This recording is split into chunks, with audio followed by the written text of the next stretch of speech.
Mesdames et messieurs, bonjour. Dans cette vidéo, on va parler bien sûr du prix Nobel de physique de 2024. Alors, ce prix Nobel a été attribué au physicien bien sûr américain John Joseph Hopfield ainsi que le physicien anglo-canadien Geoffrey Hinton. Alors, pour leurs travaux sur l'apprentissage bien sûr automatique à l'aide des réseaux de neurones artificiels. L'apprentissage automatique, ou bien on dit l'apprentissage par machine, ou bien de machine learning en anglais, ou encore on dit l'apprentissage statistique. Il s'agit d'un modèle d'intelligence artificielle qui se fonde sur des méthodes et des approches mathématiques pour donner aux ordinateurs, bien entendu, la capacité d'apprentissage à partir de données sans programmation préalable. D'où donc la conception, l'analyse, l'optimisation et le développement ainsi que l'implémentation de telles méthodes. Alors, dans l'apprentissage automatique, il y a deux phases. L'estimation du modèle par le biais de données, donc ce qu'on appelle les observations qui sont disponibles en nombre fini lors de la phase de la conception du système. C'est donc la phase d'entrée ou bien la phase d'entraînement plutôt et d'apprentissage. Alors, dans cette phase, donc, on trouve donc plusieurs donc, types d'apprentissage. Donc, l'apprentissage supervisé, l'apprentissage non supervisé, les méthodes, bien sûr, de classement, si les étiquettes sont bien sûr discrètes, et les méthodes de régression, si les étiquettes sont continues. On trouve aussi donc l'apprentissage par renforcement. Donc ça concerne bien sûr la première phase de l'apprentissage automatique. Pour la deuxième phase, donc c'est la mise en production, bien entendu. Alors, pour l'apprentissage automatique, donc par réseau de neurones, c'est une méthode donc très intéressante pour développer des systèmes d'intelligence artificielle capables donc d'imiter l'intelligence biologique. Alors, premièrement, donc, le terme machine learning ou bien apprentissage automatique en français a été introduit par l'informaticien américain donc Arthur Samuel en 1959. Alors, la machine learning, il est basé bien sûr sur beaucoup donc d'algorithmes, notamment donc la régression linéaire, la régression logistique, de la machine à vecteur support ou bien de support vector machines. Aussi donc la méthode des cas les plus proches voisins.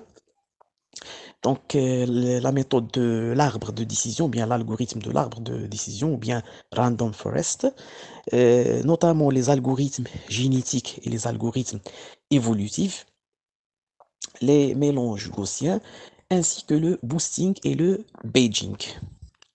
Donc, ce sont les algorithmes utilisés dans l'apprentissage automatique. Alors, pour les réseaux de neurones, ou bien pour les réseaux de neurones, donc ils ont été introduits par le neurobiologiste Warren McCulloch ainsi que Walter Pitts en 1943. Donc, Walter Pitts, c'est un mathématicien américain. Alors, ces circuits donc tentent d'imiter ou bien de recréer donc euh, les neurones biologiques, c'est-à-dire imiter de plus en plus la plasticité synaptique.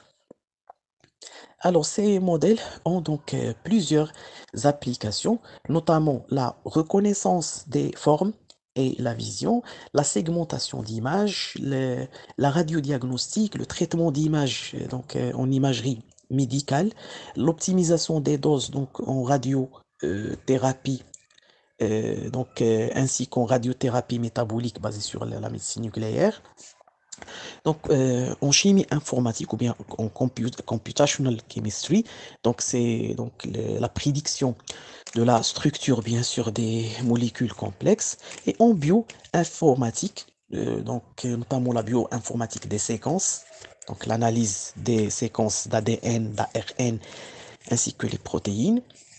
La bioinformatique des structures, notamment la prédiction des structures spatiales, bien sûr, des macromolécules, notamment les protéines, toujours. Donc cette structure donc, a un grand rapport avec leur fonction physiologique, ainsi que, bien entendu, la bioinformatique des réseaux, donc, notamment le réseau génomique des gènes, le réseau protéomique des protéines, le réseau métabolomique des différentes voies et des différents carrefours métaboliques, le réseau transcriptomique des ARN messagers notamment, ainsi que le réseau, bien sûr, interactomique et connectomique, qui donc fournit les interactions et les rapports entre ces différents réseaux que j'ai préalablement cités. Aussi, donc, la machine learning ou bien l'apprentissage automatique est appliqué en radiochirurgie, notamment la radiochirurgie robotisée, ou ce qu'on appelle le Cyber Gamma Knife Perfection, donc, qui est utilisé donc, pour le traitement donc, des cancers des poumons, de l'estomac, du pancréas, du cerveau, et ainsi de suite. Alors, aussi l'apprentissage automatique est utilisé donc, pour la conception des interfaces cerveau-machine, notamment dans l'intelligence hybride et l'intelligence organoïde. Voyons maintenant les différentes étapes de l'apprentissage automatique. Donc, la première étape, donc, c'est la définition du problème. Deuxièmement, l'acquisition des données, donc notamment la collecte et le classement des données. Troisièmement, l'analyse et l'exploration des données. La préparation, le criblage et le nettoyage des données, donc par des méthodes comme la visualisation, la transformation, la normalisation, la standardisation, l'homogénéisation des variables et la descente de gradient. Cinquièmement, donc, figure l'extraction des caractéristiques, donc comme par exemple en physique et en chimie, donc on utilise des méthodes numériques, bien sûr, pour résoudre les équations différentielles, donc notamment les équations donc, non linéaires. Donc, comme la méthode donc, d'adimensionnalisation, donc, qui fournit donc des solutions analytiques et numériques des problèmes, l'extraction des spectres en utilisant bien sûr la transformation de Fourier, notamment on peut utiliser donc certaines transformations de Laplace ou bien de Heaviside. Alors, la sixième étape, donc, c'est le choix et l'édification du modèle. La septième, donc, c'est l'entraînement, l'évaluation et l'optimisation. 8, c'est les tests, donc, pour éviter les surapprentissages. La neuvième étape, c'est le déploiement. La dixième, c'est l'explication. Retournons maintenant au réseau de neurones.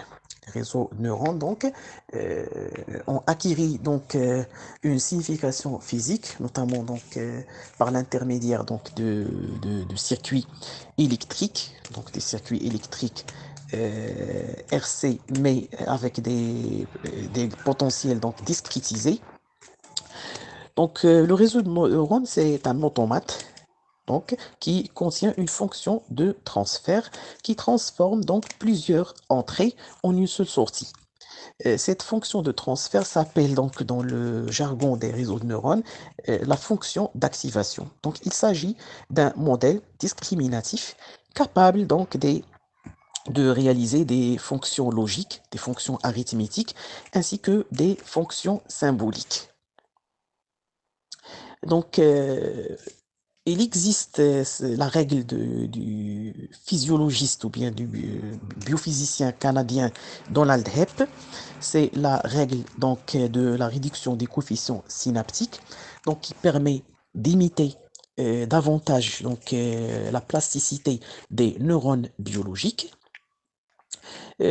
Aussi, donc, l'application de la méthode de la rétropropagation du gradient donc, permet de concevoir ce qu'on appelle le réseau de neurones multicouches ou bien le perceptron multicouche, donc ce qui a été fait, bien entendu, par John Hopfield et Geoffrey Hinton. John Hopfield en 1982 et Geoffrey Hinton en 1986, ce qui donc leur valut le prix Nobel de physique donc de cette année 2024.